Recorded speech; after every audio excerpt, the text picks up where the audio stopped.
ദൈവനാമത്തിന് മഹത്വമുണ്ടാകട്ടെ. യെശയ്യാപ്രവാചകന്റെ പുസ്തകം 65 അധ്യായം 6 മുതൽ 9 വരെയാണ് നമ്മൾ നോക്കുന്ന. 6-ാം വാക്യത്തിൽ, അത് എൻ്റെ മുമ്പാകെ എഴുതി വച്ചിരിക്കുന്നു, ഞാൻ പകരം വീട്ടിയല്ലാതെ അടങ്ങിയിരിക്കുകയില്ല, അവരുടെ മാർവിടത്തിലേക്ക് തന്നെ ഞാൻ പകരം വീട്ടും. ഇസ്രായേൽ ജനത്തിൻ്റെ മനോഭാവവും സ്വഭാവവും കാരണം ദൈവം അവരോട് പകരം വീട്ടും. ദൈവം കോപത്തിന് താമസിക്കുകയില്ല. ദൈവത്തിൻ്റെ ഇഷ്ടം ചെയ്യാത്തവരുടെ മേലും അഹങ്കാരികളുടെ മേലും അവർ മറ്റുള്ളവരെക്കാളും ശുദ്ധരാണ് എന്ന് ചിന്തിക്കുന്നവരുടെ മേലും ദൈവം പകരം വീട്ടും. ദൈവത്തിൻ്റെ ശിക്ഷ അവരുടെ മേൽ മുഴുബലത്തോടെ വരും.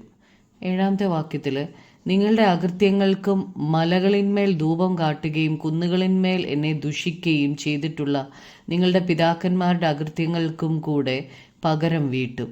ഞാൻ ആദ്യം അവരുടെ പ്രതിഫലം അവരുടെ മാർവിടത്തിലേക്ക് അളന്നു കൊടുക്കും എന്ന് യഹോവ അരുളി ചെയ്യുന്നു.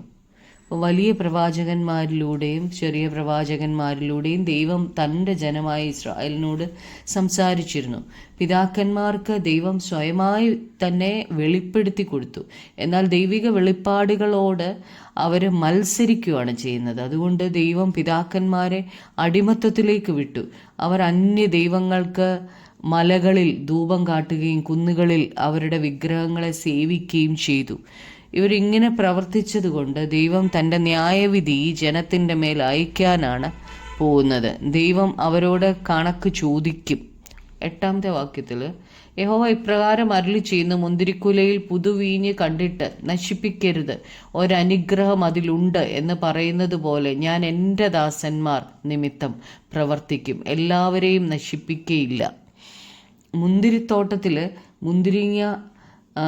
മുന്തിരിക്കുലയായിട്ടാണ് കിടക്കുന്നത്. അതിൽ നിന്ന് പുതുവീഞ്ഞ് ലഭിക്കും. അതുകൊണ്ട് ആ മുന്തിരിക്കൊല നശിപ്പിക്കരുത്, അതിൽ നിന്ന് വീഞ്ഞുണ്ടാക്കാം. ഈ വീഞ്ഞ് വിശുദ്ധീകരണത്തിനായിട്ട് ഉപയോഗിക്കും. ഇസ്രായേലിനെയാണ് നമ്മൾ മുന്തിരിയോട് ഇവിടെ ഉപമിച്ചിരിക്കുന്നത്. മുന്തിരിക്കുലയിൽ ഒരു അനുഗ്രഹമുണ്ട്, അതുകൊണ്ട് അതിനെ നശിപ്പിക്കരുത്. ഇസ്രായേലിൽ ദൈവത്തോട് വിശ്വസ്തരായിരിക്കുന്ന ഒരു ശേഷിപ്പുണ്ട്. ഏലിയാവിൻ്റെ കാലത്ത് ഏലിയാവ് ദൈവത്തോട് പറയുന്നുണ്ട്, താൻ മാത്രമേ ഇസ്രായേലിൽ ദൈവത്തെ സേവിക്കുന്നതായിട്ടുള്ളൂ എന്ന് പറഞ്ഞപ്പോൾ ദൈവം ഏലിയാവിനോട് പറഞ്ഞു, ബാലിന് മുട്ടുകുത്താത്ത 7000 പേരെ ദൈവം ശേഷിപ്പിച്ചിട്ടുണ്ട് എന്ന് പറഞ്ഞു. അതുപോലെ തന്നെ ദൈവത്തിനായിട്ട് ഒരു ശേഷിപ്പ് അവിടെ ഉണ്ട്. ദൈവത്തെ സേവിക്കുന്ന അവര് നിമിത്തം ദൈവം എല്ലാം നശിപ്പിക്കത്തില്ല. 9-ാമത്തെ വാക്യത്തിൽ, ഞാൻ യാക്കോബിൽ നിന്ന് ഒരു സന്തതിയെയും യഹൂദയിൽ നിന്ന് എൻ്റെ പർവ്വതങ്ങൾക്ക് ഒരവകാശിയെയും ഉത്ഭവിപ്പിക്കും. എൻ്റെ വൃതന്മാർ അതിനെ കൈവശമാക്കുകയും എൻ്റെ ദാസന്മാർ അവിടെ വസിക്കുകയും ചെയ്യും. അപ്പം യാക്കോബിൽ നിന്ന് ഒരു സന്തതി എന്ന് പറയുന്നത് മശിഹായെക്കുറിച്ചാണ്. മശിഹായുമായിട്ട് ഉടമ്പടി ബന്ധമുള്ളവർക്ക് അതേ കുടുംബത്തിൻ്റെ അവകാശികളായി തീരാൻ കഴിയും. മശിഹായാണ് ഈ രാജ്യത്തിൻ്റെ അടിസ്ഥാനം.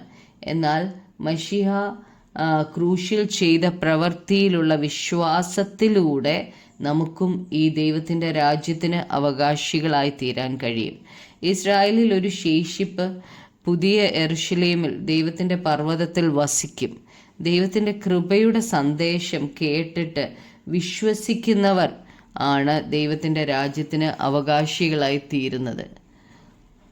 നമുക്ക് പ്രാർത്ഥിക്കാം. കർത്താവായ യേശുവേ, അപ്പാ, അങ്ങയുടെ സന്നിധിയിൽ കർത്താവെ അങ്ങയുടെ വചനം കേൾക്കുവാനും കർത്താവെ അങ്ങയുടെ വചനത്തിൽ വിശ്വസിക്കുവാനും തന്ന കൃപയ്ക്കായി നന്ദി പറയുന്നു. കർത്താവെ യേശു, അങ്ങയുടെ കൃപ എത്ര വലുതാ കർത്താവെ. എത്രയോ നല്ലവരായ അനേകായിരങ്ങൾ കർത്താവെ ഞങ്ങളുടെ ചുറ്റിനുമുള്ളപ്പോൾ കർത്താവെ അങ്ങയെ അറിയുവാൻ, അങ്ങ് ക്രൂശിൽ ചെയ്ത പ്രവൃത്തിയെ മനസ്സിലാക്കുവാൻ, ഞങ്ങൾക്ക് പകരക്കാരനായി അങ്ങ് ഞങ്ങളുടെ പാപങ്ങൾക്കേറ്റ ശിക്ഷയെ മനസ്സിലാകുവാൻ തക്കവണ്ണം കർത്താവെ അങ്ങയുടെ കൂടെ കർത്താവെ വിശുദ്ധിയോടെ ജീവിക്കുവാൻ വേണ്ടി ഞങ്ങളെ വിളിക്കായി നന്ദി പറയുന്നു. കർത്താവെ യേശുവെ, അതിന് യോഗ്യമാവണ്ണം കർത്താവെ അങ്ങ് ചെയ്ത പ്രവൃത്തി കർത്താവെ അപ്പാ യേശുവെ അത് ഞങ്ങളുടെ രക്ഷയ്ക്ക് വേണ്ടിയായിരുന്നല്ലോ അപ്പാ ഞങ്ങളെ രക്ഷിക്കുവാൻ അങ്ങ് ചെയ്ത വലിയ പ്രവൃത്തി മനസ്സിലാക്കി കർത്താവെ അപ്പാ വീണ്ടും അങ്ങേ ക്രൂശിക്കാതെ പാപത്തോട് അകന്ന് ജീവിക്കുവാൻ കർത്താവെ പ്രാണത്യാഗത്തോളം പാപത്തോട് എതിർത്ത് നിൽക്കുവാൻ ജീവിക്കുവാൻ ഞങ്ങൾക്ക് കൃപ തരണമേ കർത്താവേ.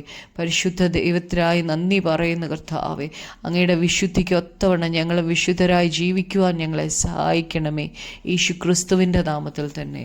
ആമേൻ.